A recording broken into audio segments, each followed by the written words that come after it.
رمضان يا رمضان رمضان يا رمضان رمضان يا رمضان رمضان يا بسم الله الرحمن الرحيم الحمد لله رب العالمين والصلاة والسلام على أشرف المرسلين سيدنا محمد وعلى آله وأصحابه وأتباعه أجمعين أما بعد السلام عليكم ورحمة الله تعالى وبركاته.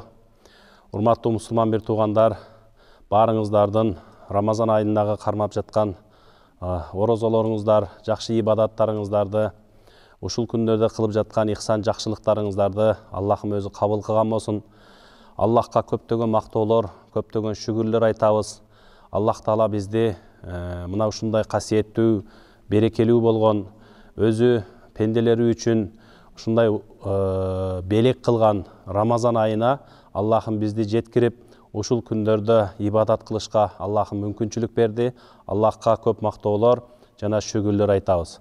Урматтуу мусулман бир туугандар, бүгүнгү сиздер менен боло турган маегибиз албетте бул ысырапкерчилик жөнүндө сөз кылууну туура деп турабыз. Бул убакытка чейин көптөгөн жолу ысырапкерчилик темасында көптөгөн баяндарды, атайын кутбаларды өткөрүп келе жатабыз. Бирок кандайдыр бир деңгээлде албетте бул нерселер коомчулукта бир маалыматтын жетишсиздигиденби, же болбосо бир куру намыстын жетишсиздигиденби, ушул нерселер өзүнүн бир шариятта көрсөтүлгөн деңгээлчелик ордуну таппай келе жаткандыгы албетте баарыбызды өкүндүрөт. Ысырапкерчилик деген нерсе көпчүлүк элдин, биздин түшүнүгүбүздө ушу ойлоп калабыз, жеп ичкенден ашыкча бышырып алган, же болбосо ашыкта таратып берген, ушуну ысырапкерчилик деп, ысырапкерчиликти жалаң гана тамак ашка гана түшүнүк пайда болуп калган учурлар бар. Албетте бул туура бир жагынан тамак аш жегенде, же ихсан кылганда, же бир той тамашаларды өткөргөндө дагы ысырапкерчиликтер болуп калат. Бирок ошону менен эле чектелбейт. Ысырапкерчилик бул өзүнүн керегиден ашыкча пайдалануу ысырапкерчилик болуп эсептелет. Кээ бир учурларда өзүнүн керегине ылайыктуу болгон учурду пайдаланбай калуу дагы ысырапкерчилик болуп эсептелет. Мисалга алып караганда, тамак аш маселесинде болсун, же болбосо бир ихсан өткөрүү маселесинде болсун, же болбосо мал мүлктү бир жакка сарптоо маселесинде болсун, жана башка маселелерде ушундай бир ысырапкерчиликтер кездешип калган учурлар болот.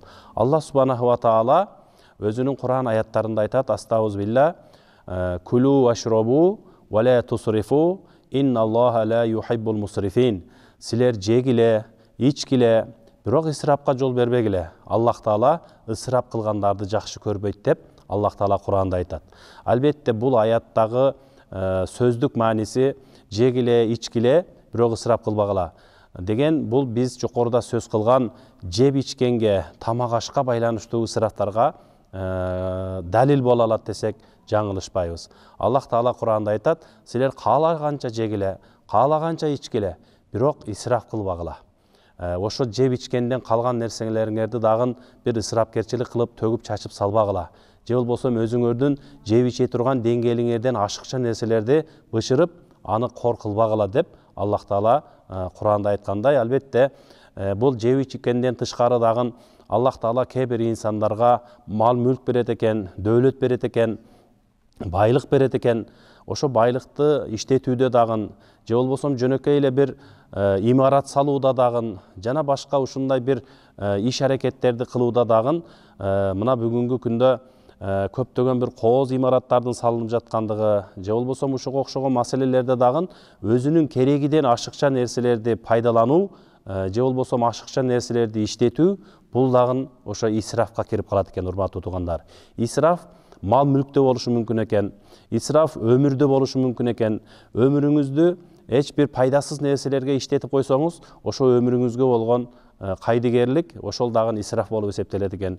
Исраф ден соолукта болушу мүмкүн экен. Эгер ден соолугуңузга кайдыгер карасаңыз, ден соолугуңузду убагында карабасаңыз, ага кам көрбөсөңүз, ал дагы исрафка кирип, бул дагы күнөөлүү иштердин катарына кирип калыш коркунучу бар экен.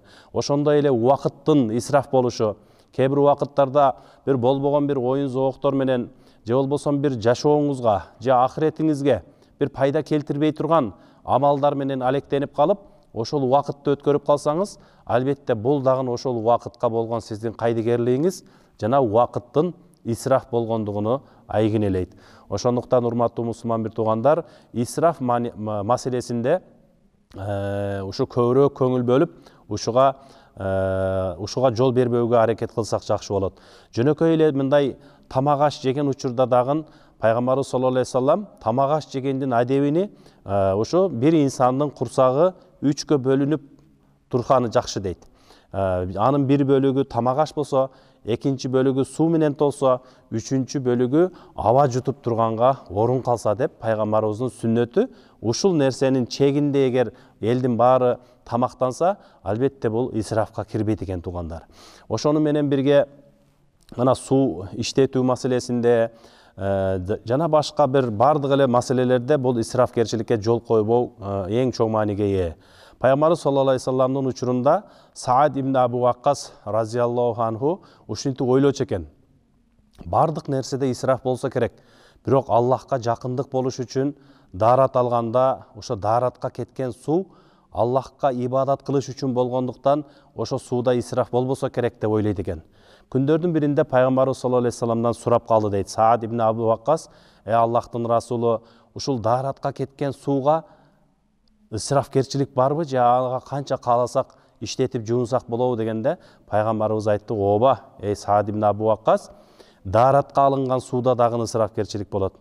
Жада калса, сен бир дарыянын үстүндө туруп, ушунча чоң агып аткан дарыянын үстүндө туруп даарат алсаң деле, ошо дааратка кетирген сууңа ашыкча пайдалансаң, ошол деле ысрафкерчилик болот деген экен. Мына ифтар болду, эртең мененкиге чейин, сухурга чейин канча жесек жей беребиз, боло берет деп, анан көптөгөн тамак аштарды кабыл алып, анан эртең менен сухурдан кийин жатып алсак, албетте бул дагы биздин ден соолугубузга зыян жеткирип калыш коркунучу бар. Туура, бул жерде жебегиле деген маселе жок. Ифтар кылгандан кийин сухурга чейин ооз ачык болот. Бирок ошондой учурда дагы бир ысрафкерчиликтерге жол койбой, же болбосо мына кээ бир кафе ресторандарда бүгүнкү күндөрдө мына өзүңүздөр көрүп жатасыздар, канча деген ифтарлык жакшы амалдар жасалып атат. Ошол жерлерде дагы бир артып калган тамак аштарды, бир мындай төгүп чачкан учурларды дагы угуп калабыз. Албетте бул нерселерге жол койбош керек.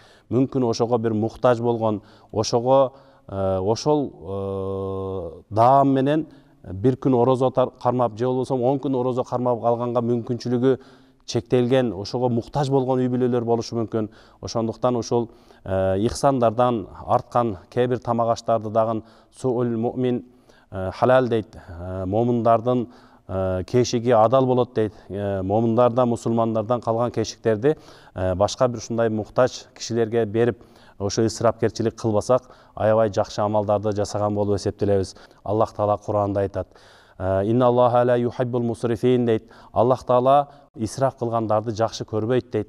Ошондуктан урматтуу мусулман бир туугандар, Аллахка сүйүктүү пенде болууну кааласак, коомчулукта үлгүлүү инсан болууну кааласак, Пайгамбарыбыз саллаллаху алейхи вассаламдын сүннөтүн аткарган сүйүктүү үммет болууну кааласак, ошондой эле өзүбүздүн ден соолугубуз жана коомчулуктун келечегин ойлосок, албетте ушул жокоруда биз сөз кылып жаткан ысрафкерчилик деген маселеде аябай аяр мамиле жасап, ушул нерсеге бир мындай бир жол койбой турган абалда, ушул нерсеге себепчи болуп калбай турган абалда өзүбүздүн кыймыл аракетибизде, жашообузда амалдарды жасасак, иншалла, бул өмүрүбүз, канча жылдык өмүрүбүз бар, же болбосо канчалык ден соолугубуз бар, канчалык ичер суубуз бар, ошонун бардыгыны мындай бир ысырап кылбастан жашасак, иншалла, биринчиден Аллахка сүйгөн кул болот экенбиз, экинчиден сооптун үстүндө болот экенбиз, күнөөдөн алыс болот экенбиз. Барыңыздардын ушул касиеттүү, берекелүү күндөрдө